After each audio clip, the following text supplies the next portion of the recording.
Robbie, just had a few days to reflect on Tuesday night's game, I guess, at Colchester. What are your thoughts looking back at that one after that? Very similar to what I spoke about after the game. We do lots of good things in the game, but ultimately we don't certainly create or take enough of our opportunities. So the players have been reminded of that, and we need to be a little bit braver and trust ourselves in those final third moments, because we do create chances in general. I mean, I'm not saying we did at Colchester in particular, but we can't be as good as we are for 3/4 of the pitch and then not finish it off. So that's the challenge to ourselves and the players. I think there was a stat earlier this week about big chances created in the league, in League Two overall. I think we were second highest, weren't we? Which shows we're doing something right over. Well, it does. To be honest, when I got sent that, I could have thrown my phone at the wall, because it's obviously a positive that we're creating those chances, but we need to start taking them, and that's the pressure bit on the team. And all through the season, we probably haven't scored the goals that our players suggested we should. So obviously we've got some new players in the top end of the pitch, and it'll take them a little bit of time to get to grips with how we play. Certainly the two boys that have come from in terms of Tav and Luke will need to up the fitness a little bit as well, because the demands I put on the forward players here are very high, which is why Jake was so successful for us and got his move, because he was an unbelievable physical specimen on the pitch. So that will come with a little bit of time. But yeah, we need to carry on creating chances and having positive play, but of course we need to score. Well, having the number of games that we do have in the coming weeks sort of help those two forward players, as you like, sort of get up to speed? Well, it's difficult because sometimes in the game you don't always get fitness through the games.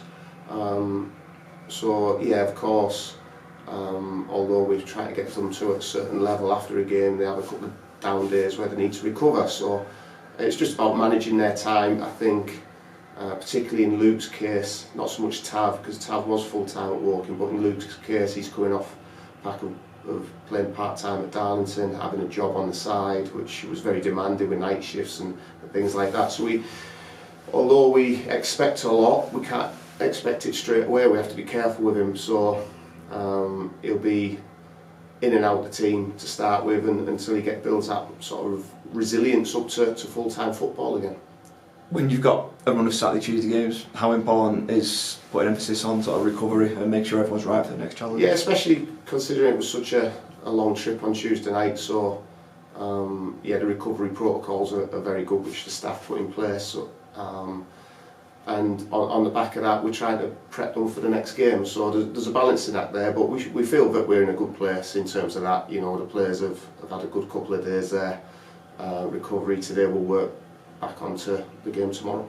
A couple of long-term absentees. Jimmy Keewans has been out for a while, and Josh Andrews has been out for a few weeks now as well. Where are they up to in there?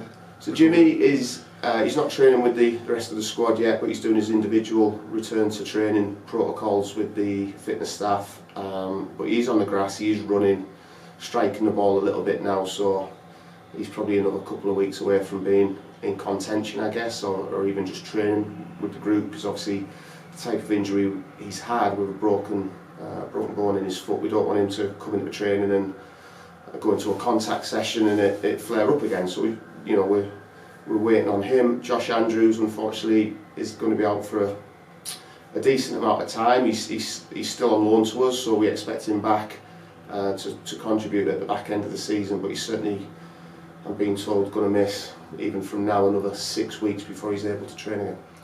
Rest of the squad okay after the last couple of games? Yeah, I think so. I think frustration is there. We're 3 unbeaten, but 3 draws, and in each game we probably could have won them.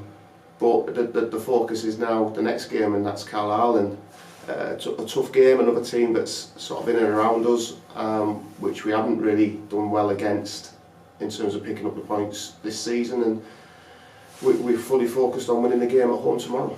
And it's an opportunity for some of the new players to play in front of the home fans for the first time. Yeah, that's right. So we've got James will be in contention. Obviously the other guys have played away from home up to now. So yeah, we're looking forward to it. It's going to be another difficult game where I expect Carlisle to make it extremely difficult for us. That's where we need our support, which has been superb, to be patient with us if it's not quite going to plan for the first 10-15 minutes, because it's like I said all along, it's going to take everybody to get us where we need to be, and include the fans in that. And if we have their backing, which I'm sure we will, hopefully we'll get a positive result.